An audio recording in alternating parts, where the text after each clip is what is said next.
Yeah.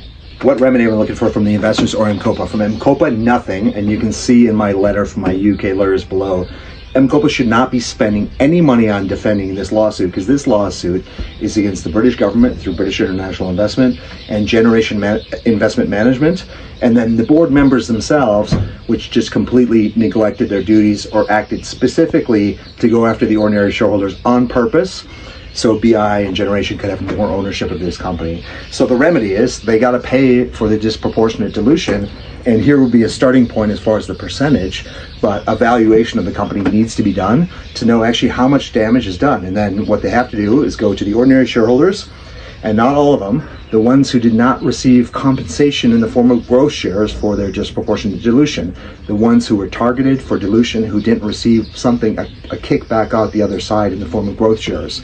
And then they have to pay that difference. And it's not basically paying in additional M-Kopa shares, because unfortunately we now know that the board is willing to mess around with those shares. So the currency that's needed is going to be US dollars for that difference, and they need to buy out those ordinary shareholders. So these are mostly Kenyans and Ugandans in the option plan, because